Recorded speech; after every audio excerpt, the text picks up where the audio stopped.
tuning into RWD Status. Your boy Status here, and this is going to be a short episode on what I like about my 240 and a few different things about the 240. So I have here a few questions that you guys have asked me over time, and I'm going to answer them for you. And as always, we have my good friend Tristan.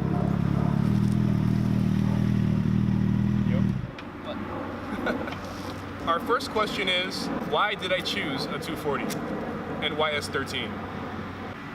I fell in love with the 240 in Need for Speed, but it was an amazing game, yeah. But before Underground, I was introduced to drifting from a friend of mine. His name was Craig Mincy. He drove a badass S2000, and this is like, he just always did it right. So I'm glad that he taught me about cars. If not, I'd probably be driving a motorcycle. Or a Miata. You could be in a Miata. You don't want to be one of those. I honestly don't think I would ever be driving a Miata. He actually took me drifting for the first time, and that's when I fell in love with the sport. I was a noob. I didn't know anything about it. And he taught me, he put me on hot version. You know, he showed me what toges were, and then eventually I became obsessed. And one of the first cars that I saw hitting the corners that really caught my attention was S13. Kind of wedge-shaped, pop-up lights. I mean, it was like the old school, like Toge style build. It captivated the shit out of me, so yeah. It literally captivated the shit out of me. Captivated the hell out of me. Were you constipated with that? Did that cause some bowel imperfections for a little while there? Yeah, I couldn't shit for like a month after seeing that freaking reverse entry. I was just like, what the fuck was that? All you need to do is go to Taco Bell like twice, and you're good. Yeah, you rent that food, it runs through you so quickly you don't even know what you just did. You've had a quesadilla, a chalupa. Eat a chalupa. You're gonna be done in like the next hour. You'll be clean, flush system. I swear, X-Lax doesn't work as fast as that. Oh god. So that answers why I chose 240, and S13 is just a timeless build. Okay. All right. The second question I've been getting a lot is, how did you choose your engine swap? I'm a Nissan fanatic. I've always been a Nissan junkie. I love Nissan. That's why I went with it. It might have been a mistake because I should have gone Toyota with a 2J. I'm gonna tell you guys that right now. RB life is not a good life. Oh, not to mention, RBs have one of the most lovely sounding engines out there. And that is like orgasmic, how great they sound. That's why I chose RB. When I first heard a Skyline running at a high RPM, like that tone, that note. Anyway, that sound is like the key to enlightenment, you know? That's why I chose RB. Little did I know, the path to enlightenment is a very hard path. It's one hell of a struggle, so. Go to the dark side and go 2J, bro. It's easy, sell your soul. Sell your soul. Take the path most traveled. Yeah, go 2J. So that's why I went with RB, okay? And what kind of build am I aiming for? Originally, you know, I've always loved just street cars, you know? I've never been too big on track. It was just always, just keep it street, just keep it 100, keep it street sexy, you know? What's kind of funny is that nobody, like you ask everyone what they're building today, nobody says they're building a street car. It's a drift car, a drift slut, a track car, a track beast. It's something, they're gonna say some weird way past meant to destroy corners. Ask one dude that says he's building a street car. I'm not building a street car.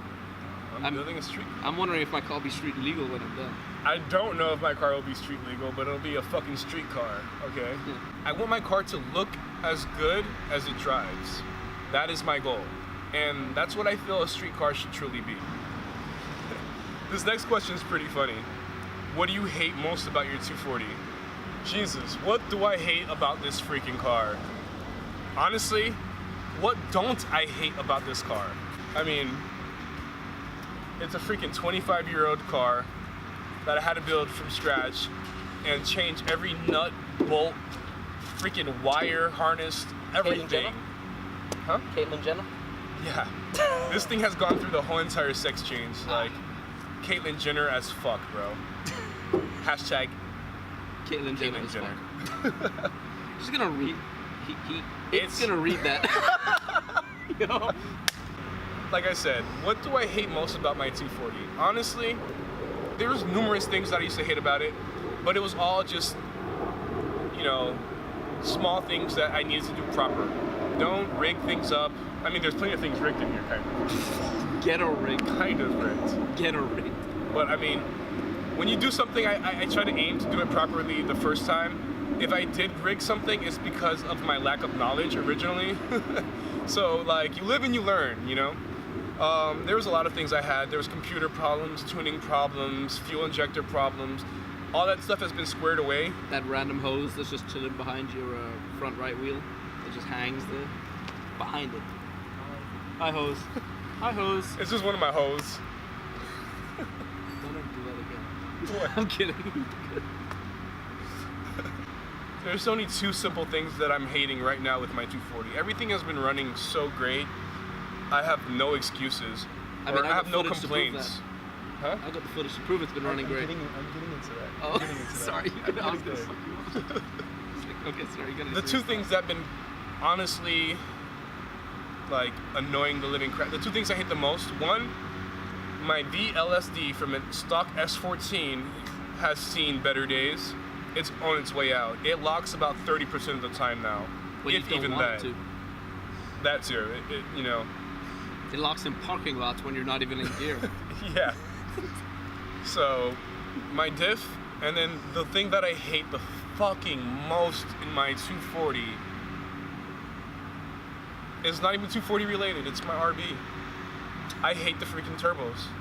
My stock turbos. I swear, I've gone through 1, 2, 3, 4. I have 5 blown turbos sitting in my house. 5. Now, who the fuck do you know who has 5 blown RB turbos, right? These pieces of crap cannot handle more than 10 pounds of boost. I know people. If you have 5 blown RB turbos, You're either Marcelo or you're just dumb. Because you would think after the first 2 you would have bought a freaking real turbo by then, right? like, did you learn your lesson by the 4th one? Nah. No. Why not? Stick But- another one. That's what I hate the most about my 240. The RB25 stock turbos cannot handle more than 10 pounds of boost. This current turbo that I just put on last month blew on the freaking dyno. The seals blew. Still can engage, still goes to full boost, except that I smoke screen everybody behind me. So that's what I currently hate about my 240. Yeah, smoke screen. That's a nice way to put it. It's funny. It's the exact opposite of the last question. What do you love about your 240? What do I love about my 240? Just points at it. Nothing. I'm joking. No, honestly, what the hell do I not love about my 240? It might not be the most beautiful thing out there, you know? But I built this thing my fucking self. That's what I love about my 240. Is that all my blood, money, and my money. Wait, did I say money? Yeah, my money. All my money has gone into this thing. And your money. My fucking money. Money. You're right. Forget about the money. So no, honestly, my blood, my money, my sweat, and honestly at times freaking tears from pure freaking frustration And his frustration's money. and lack of money. lack thereof. So, I mean, that's what I love about my 240 is that this chassis has literally been, when I got it, it was a shell. I learned all my basics, and most of my basics. I learned most of the things I know in the automotive world right now in this chassis and a few other ones, but the most of them in this one right here. It's a learning car. I don't know if it's supposed to be. I'd prefer for it not to be, but it is. You know, it's been an experience, it's been an adventure, and I wouldn't change it for the world. We'll leave it at that. And now, our conclusion, the final question that we have from you guys. If I had a choice to do it all over again, would I do the same build? No, he would pick a Miata. Honestly, I probably would go for the same build. I can't see myself outside of an S13. All the cars that I've had have a similar body shape. They all have pop-up lights and that wedge shape. All right, guys, I hope you guys enjoyed. It's a little bit of information about me and the Sleeper 240. And we'll see. We'll see you guys in the next episode. And if you have any more questions, leave it in the comment box and we'll do another video, Q&A. and we'll get more in detail on what's going on. Also, don't forget to subscribe, hit that thumbs up, the like button, and we can check out Simply Shrimping, and his channel's gonna be here somewhere in a link. It's gonna appear magically. Yeah, and Maybe it. yeah, we'll see you guys around. Take it easy. Peace. Oh, my anus. Oh. Life of the party soon as I walk in. All these studies on me, they know I'm ballin'. I can get you on if you really